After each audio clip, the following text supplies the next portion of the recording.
सोचिए, एक बेटे ने अपने पापा को कॉल किया, उसने बताया कि मैं खो गया हूँ, मैं यहाँ पे फंस गया हूँ, मेरी गाड़ी फंस गई है। पापा ने कहा बेटा मैं आता हूँ, तुम रुको। और कुछ देर बाद बेटा बोलता है ओ शिट। क्या होता है वो आपको इस वीडियो के अंदर पता चलेगा। और उसके बाद उसका पापा अपने बेटे से जिंदगी में कभी दोबारा मिल ही नहीं पाया। आज का ये जो केस है ये रियल इंसिडेंट पर बेस्ड है। ऑब्वियसली मेरे चैनल पर जितने भी वीडियोस हैं वो सारे रियल केस और बेस्ड ऑन रियल इंसिडेंट, आप जाके जरूर चेक करिएगा। और मेरा भी अभी 45 डेज का चैलेंज कंप्लीट हुआ है और इसी चैलेंज को मैंने एक्सटेंड किया है, 90 डेज का चैलेंज बनाया है। तो प्लीज़ मुझे उसमें आप लोग का बहुत सपोर्ट चाहिए, प्लीज़ मुझे उसमें सपोर्ट करिए। एंड यस, आज का जो केस है वो बहुत ही क्रीपी वाइब्स वाला है और आप जब सुनोगे तो आप शॉक हो जाओगे कि अरे यार ये क्या हो गया। मतलब मैं केस स्टार्ट होने के पहले एक चीज बोल देता हूँ कि उस बेचारे पापा पर क्या बीती होगी। अब स्टार्ट करते हैं केस के साथ। जिस लड़के की मैं बात कर रहा हूँ उसका नाम है ब्रैंडन स्वानसन और वो 19 इयर्स का लड़का था। उसने अपना कॉलेज कंप्लीट कर लिया था और लाइफ में अब वो आगे बढ़ने की प्लानिंग कर रहा था। एंड 14 मई 2008 की रात को ये लड़का अपने दोस्तों के साथ पार्टी मनाने गया था।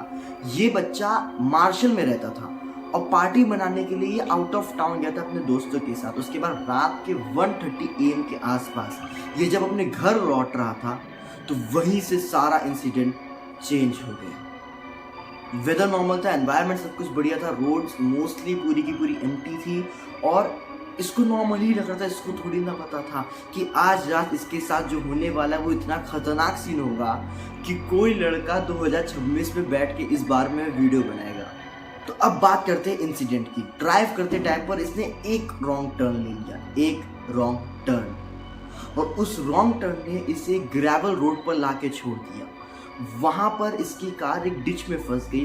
बहुत ज्यादा सीरियस डैमेज नहीं हुई थी इसके कार को, बट स्टिल इसकी कार मूव नहीं हो पा रही थी। ये लड़का स्मार्ट था और अलर्ट था। इसने तुरंत ही फोन निकाला, अपने पापा को कॉल किया और बताया कि मेरे को, मैं जहाँ पे फंसा हूँ यहाँ की लोकेशन अननोन है बट यहाँ पे मैं फंस गया हूँ। उसके पापा ने तुरंत ही एक्शन लिया। उसने कहा कि ठीक है बेटा आप कॉल पर ही रहो, कॉल कट मत करो, मैं अभी आता हूँ तुमको पिकअप करने वहाँ से। और सब कुछ नॉर्मल लग रहा था, पापा को भी लग रहा था सिचुएशन ईजिली कंट्रोल हो जाएगी, बेटे को भी लगा था कि ठीक है नॉर्मल है, सब कुछ नॉर्मल लग रहा था। पर एक्चुअल प्रॉब्लम अभी शुरू होने वाली थी। नेक्स्ट 47 मिनट्स तक ब्रैंडन की अपने पापा के साथ कॉल चलती रही। उसके पापा आ रहे थे उसे कार से पिक करने, लेकिन उनको एग्जैक्ट लोकेशन पता नहीं थी। उस टाइम पे जीपीएस वीपीएस एंड ऑल इतना अपग्रेडेड नहीं था। तो इस लड़की ने सोचा कि मैं कार यहीं अबैंडन करके मैं वॉक करता हूँ और पास के टाउन जहाँ पर लाइट्स दिखे वहाँ जाता हूँ। इसने अपनी कार छोड़ी और वहाँ पर जाने लगा जहाँ पर इसे लाइट्स दिखे। अपने पापा को कॉल पर बता रहा था कि मैं इस समय रोड क्रॉस कर रहा हूँ, अब मेरे सामने एक फील्ड है, मैं इस फील्ड को क्रॉस करके सामने एक रोड दिख रही है सपोज, अब मैं वहाँ जा रहा हूँ। और कई बार इस बच्चे ने अपने पापा को गाइड भी किया कि आपने वो देखा, अच्छा आपके रास्ते में वो है, हाँ आप आगे आ जाओ या ऐसा वैसा। बट स्टिल ऐसा लग रहा था कि दोनों हैं सेम प्लेस पर बट स्टिल एक दूसरे को मिल नहीं पा रहे हैं। और ये फिर कंफ्यूजन क्रिएट कर रहा था और इस कंफ्यूजन ने इस सीन को और मिस्टीरियस बना दिया। अब जो आगे मैं बताने वाला हूँ यही पूरे इंसिडेंट का सबसे क्रीपी पार्ट है। मतलब जहाँ तक आपकी इमेजिनेशन जा सकती है वहाँ तक आप इमेजिन करिएगा। इसने अपने पापा को बोला कि मुझे एक सामने एक फेंस दिख रही है, उस फेंस के उस तरफ एक फील्ड है, मैं फेंस क्रॉस करके उस फील्ड में जाने की कोशिश करता हूँ। इसने वो फेंस क्रॉस करी और उस फील्ड में इसने एंटर किया। मुझे लिटरली गूज बम्स आ रहे सोच के चीज़ें। इसने जब उस फील्ड में एंटर किया थोड़े मिनट ही चलते इसकी आवाज़ पैनिक में बदल गई और इसके लास्ट वर्ड इसने जो अपने पापा से बोले वो थे बहुत ही ज़्यादा तेज चिल्ला के इसने बोला ओ शिट, और बहुत ज़ोर से बोला। इसके पापा टेंशन में गए कि आखिरकार हुआ क्या इसके अपने बेटे के साथ। जो फोन कॉल की लाइन थी वो बिल्कुल साइलेंट हो गई और उसके कुछ सेकंड्स बाद कॉल डिस्कनेक्ट हो गई। और ये जो कन्वर्सेशन थी और ये जो वर्ड था ये ब्रैंडन का लास्ट नोन कम्युनिकेशन बन गया।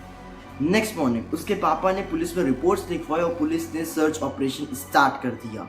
पुलिस ने उस पूरे एरिया को स्कैन किया, चेक किया प्रॉपर तरीके से और बहुत ही शॉर्ट ड्यूरेशन ऑफ टाइम में उस लड़के की, ब्रैंडन की कार भी मिल गई जो कि डिच में फंसी हुई थी जैसा उसने बताया था। और आसपास के फील्ड्स को भी उन्होंने बहुत स्कैन किया, ढूंढा, लेकिन ब्रैंडन कहीं नहीं मिला। पास में एक फील्ड में एक फार्म हाउस था, वहां पर भी उन्होंने जाके चेक किया, पर वहां पर भी ब्रैंडन का कोई निशान भी नहीं था। पास में एक रिवर भी थी, वहां पे भी चेक किया, ब्रैंडन का कोई ट्रेस नहीं मिला। इवन दैट अब सर्च डॉग्स को लाया गया, हेलीकॉप्टर्स को लाया गया उसके सर्च के लिए, but still no evidence, zero clues and no traces. आगे की चीज बताने से पहले मैं आपको एक केस के बारे में बताना चाहूंगा, हिंटर कैफे मर्डर्स के बारे में। ये वर्ल्ड के मोस्ट ब्रूटल मर्डर्स में से एक है, एक्चुअली टॉप में आता है, बट स्टिल इसको वन ऑफ द में माना जाएगा। इस पे मैंने डिटेल्ड वीडियो बना रखी है, आप जो जाके चेक करिए, मैंने लिंक डिस्क्रिप्शन में दिया है। मतलब आपको मैं शॉर्ट में एक्सप्लेन करता हूँ कि एक बंदा होता है जो हेड होता है घर का, उसने देखा कि बैकयार्ड में फॉरेस्ट से कोई इसके घर के तरफ घुसा है, घर के अंदर घुसा है, फुटस्टेप्स है, पर घर के बाहर नहीं गया है। इसने अपना पूरा घर ढूंढा, एटिक्स में देखा, बेसमेंट में देखा, हर जगह, पर इसको कोई ट्रेस नहीं मिला कि यहाँ पर कोई रहता है। उसके बाद अजीब अजीब इंसिडेंट्स चालू हुए। इसकी मेड ने इसके यहाँ की जॉब छोड़ दी, उसने कहा कि आपके घर में मुझे अजीब फीलिंग आती है, गंदा है, मतलब स्ट्रेंज वाइब्स आती है। उसके बाद इसने एक दिन अपने दोस्तों को, नीबर्स को जाके बताया कि कल रात मेरे एटिक्स में कोई चल रहा था। नीबर्स ने कहा हाँ ठीक है यार कुछ होगा। कहता इसने बोला कि मुझे आवाज़ सुनाई दे रही थी, मैंने जाके चेक किया, पर वहाँ कोई नहीं था। किसी ने इसकी बात को सीरियसली नहीं लिया और अगले दिन जॉन और उसकी पूरी फैमिली डेड मिली और बन गया हिस्ट्री का मोस्ट ब्रूटल मर्डर केस। मैं लिंक डिस्क्रिप्शन में दे दूंगा, आप जरूर जाके चेक करिएगा। तो अब बात करते हैं इस केस की। तो जैसा मैंने आपको बोला कि आपकी जहां तक इमेजिनेशन जा सकती है आप वहां तक ले जाइए।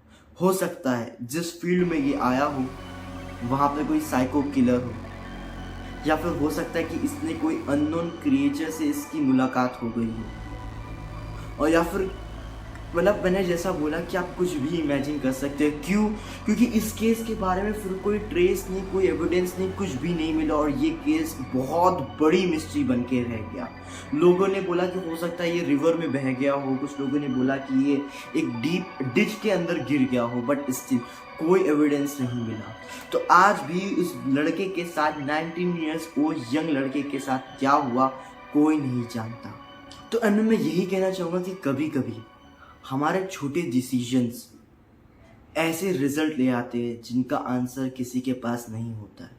बस एक रॉन्ग टर्न, एक गलत डिसीजन, और एंड में बचता क्या है? सिर्फ अनआंसर्ड क्वेश्चंस। ब्रैंडन स्वॉनसन का ये case one of the most mysterious cases में से बन के रह गया, जिसका आंसर शायद कभी ना मिले।